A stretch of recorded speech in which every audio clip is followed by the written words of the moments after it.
In this video, I'm going to discuss with you the steps used in converting binary numbers to octal. We have here our first example. We are asked to convert 1100 11101 to octal. Yeah. Okay, the first step is to group the bits by groups of 3, starting from the rightmost. So we group this to groups of 3s there and there. Then we write the groups separately.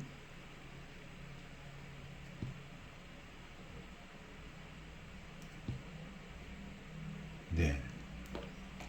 Then we apply the 4 to 1 rule. 4 to 1, 4 to 1, 4 to 1. Then we add those numbers that are under the 1 bits.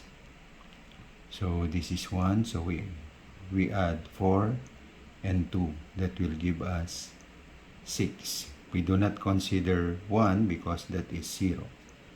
We do not consider 4 because that is 0. So we just add 2 and 1. We get 3.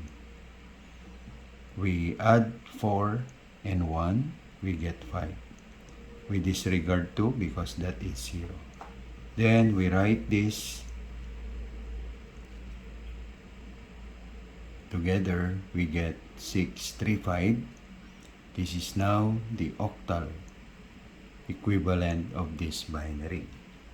Let's have another example. Example 2.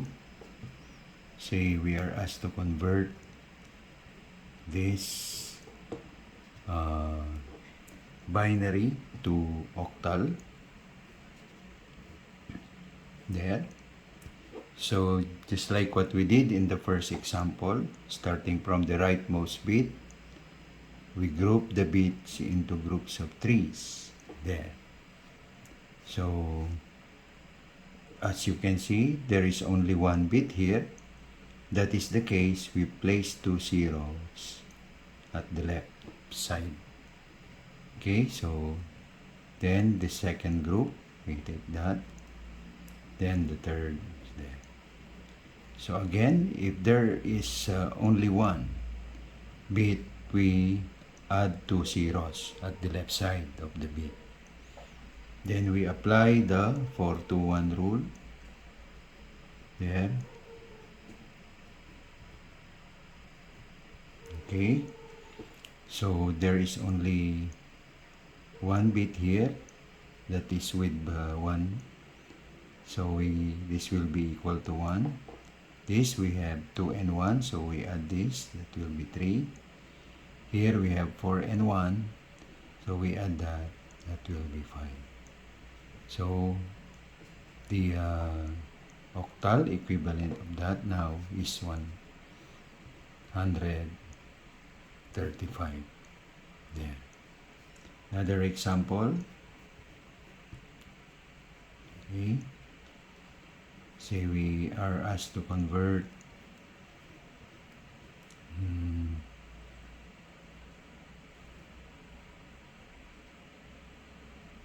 there.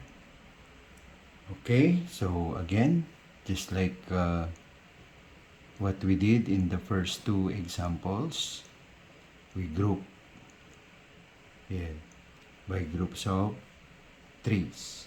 Okay, so here we only have 2 bits, so we place 0 there. Then the second group, the third group. We apply 4 to 1 there. Then we add those numbers with 1 bit. So here we have 2 and 1. So 2 plus 1 is 3. Here we have 4 and 1. 4 plus 1 is 5. Here we only have 4. So the answer here will be 354 to the base of 8. So that's how you convert binary numbers to octal. Thank you for watching. Have a good day and God bless.